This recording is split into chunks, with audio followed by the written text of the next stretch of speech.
Welcome to the deep dive. Today, we're plunging into a topic that might sound a bit like accounting jargon, fair value measurement, but honestly, it's fundamental if you want to understand the financial world. Absolutely. It underpins so much.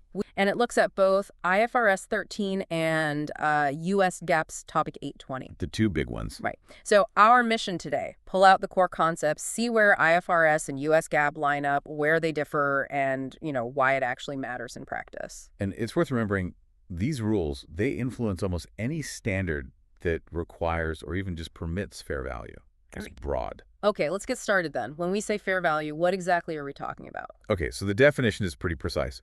The price that would be received to sell an asset or paid to transfer a liability in an orderly transaction between market participants at the measurement date. Right. That exit price concept seems key. It is. It's about the price now on the measurement date if you were to sell or transfer it. Not historical cost, not future hopes. And it's hypothetical, isn't it? Like, what would happen? Exactly. In an orderly transaction, meaning not a forced sale or anything like that. Okay, makes sense. Now, when we're applying this definition, what's the actual thing being valued? Is it always like one specific asset? That's a really important point. What we're measuring, the unit of account, could be a single asset, yes, but it could also be a group of assets or assets and liabilities together. And who decides what that unit of account is? Usually it's defined by the specific accounting standard IFRS or US GAAP that requires the fair value measurement in the first place. Okay.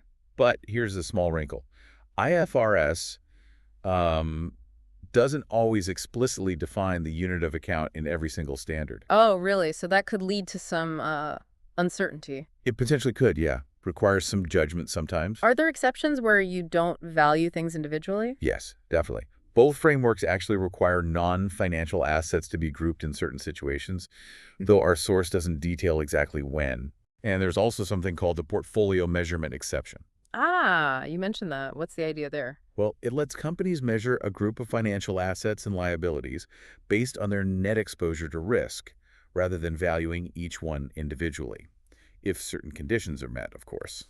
Okay, so looking at the overall risk picture for a portfolio. Right. If you've got offsetting risks, say interest rate risk going both ways, you can value the net position. And you said US GAAP might handle this unit of account thing differently sometimes. Yeah, US GAAP often tends to be a bit more prescriptive, a bit more specific about defining the unit of account compared to IFRS. Can you give an example? Sure.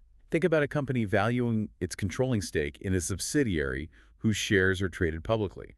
Under US GAAP, the unit of account is the entire controlling investment. Okay, the whole block. Right.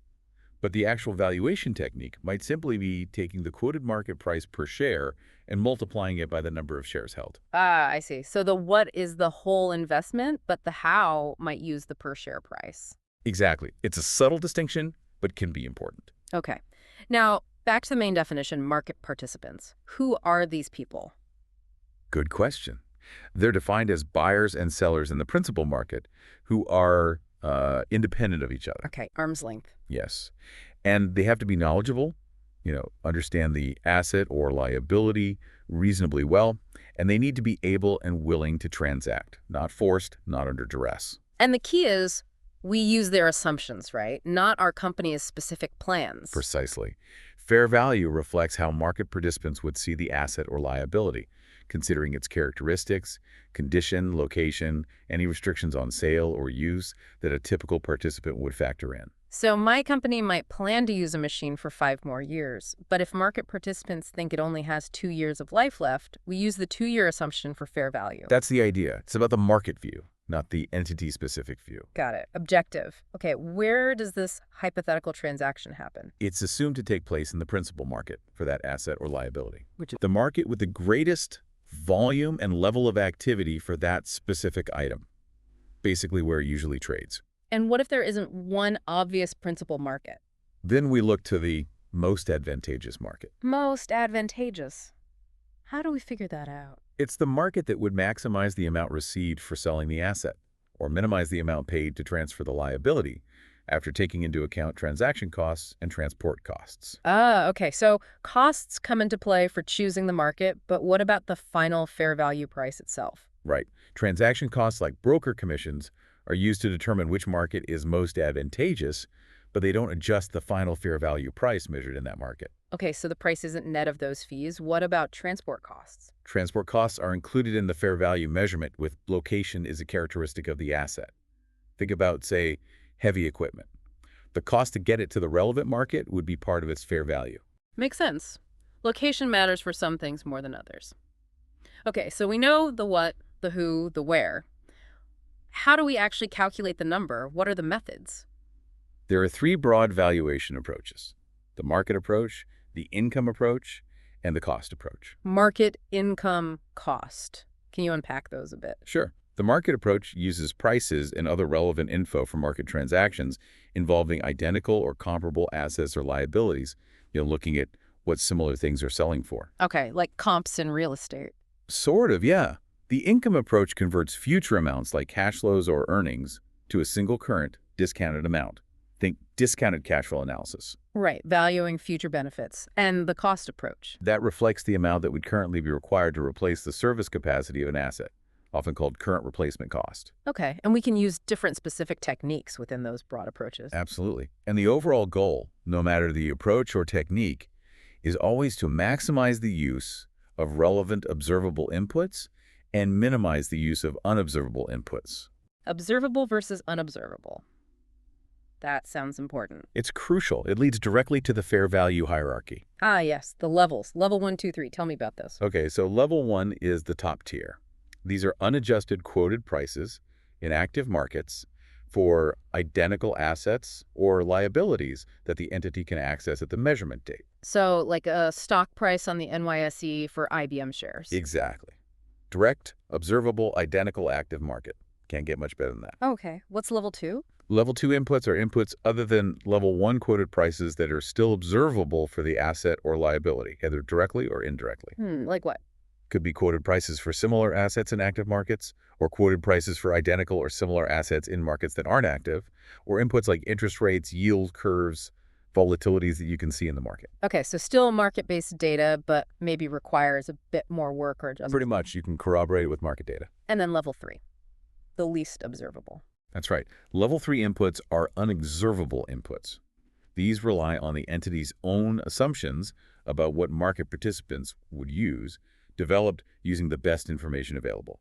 This is where significant judgment often comes in. So internal models, forecasts, that kind of thing. Yes, things that you can't directly observe in the market for that specific item. And how do we classify the overall fair value measurement if we use inputs from different levels? The classification is based on the lowest level input that is significant to the entire measurement. Ah, okay. So if even one significant input is level 3, the whole thing gets labeled level 3. Exactly. It reflects the lowest level of significant judgment involved. Got it.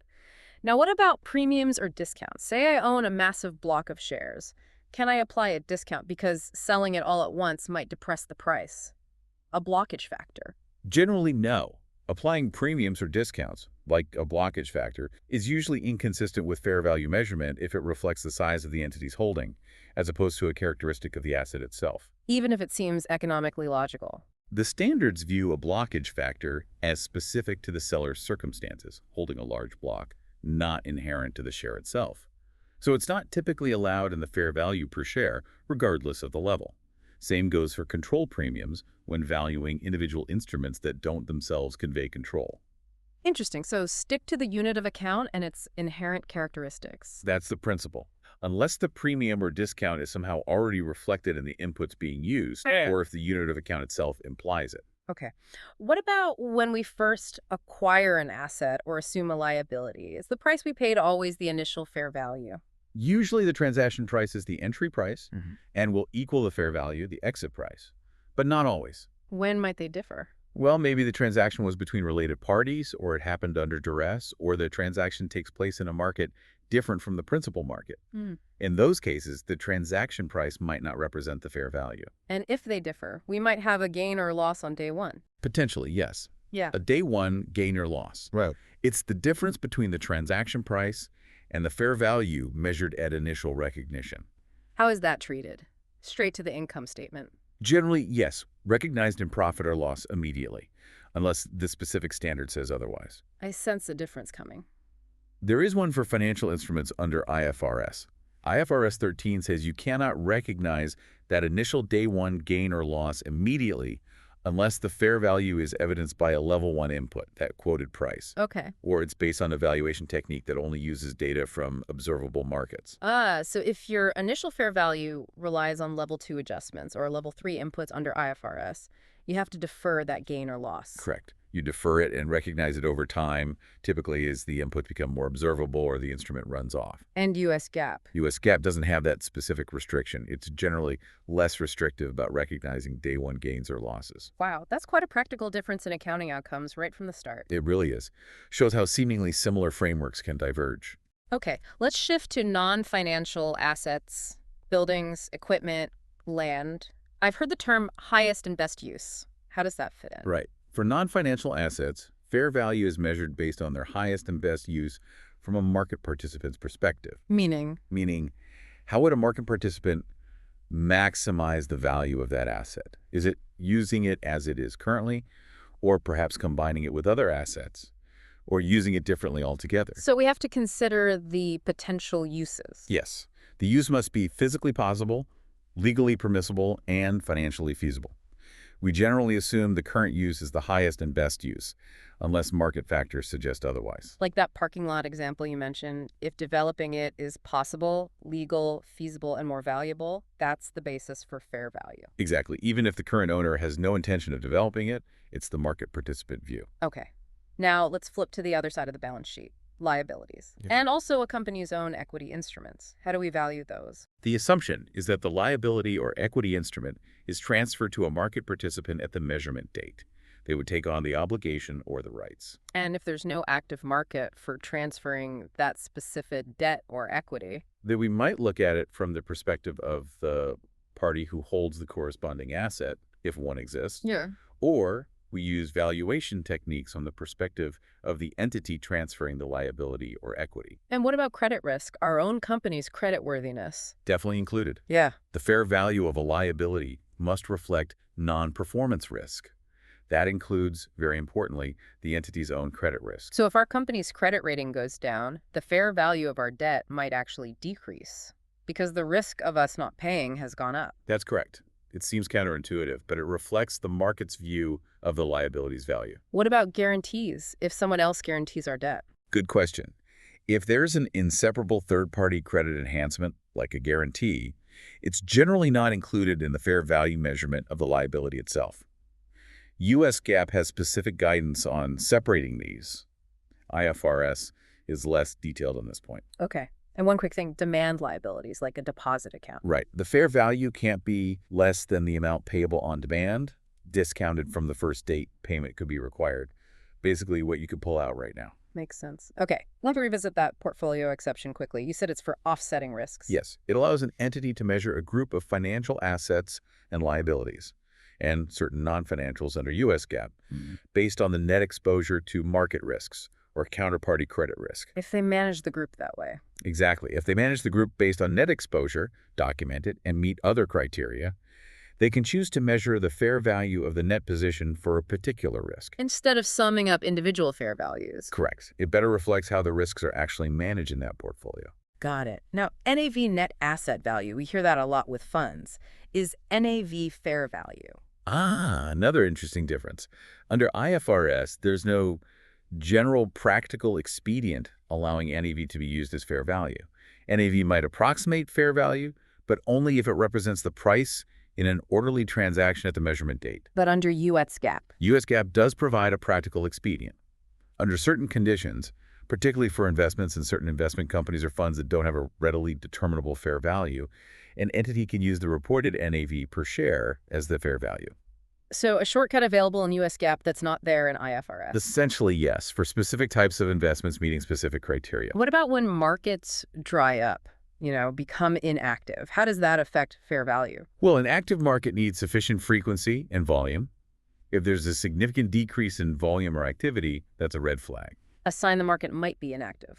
It requires investigation. We need to assess if the transactions or quotes we are seeing are still orderly and representative of fair value.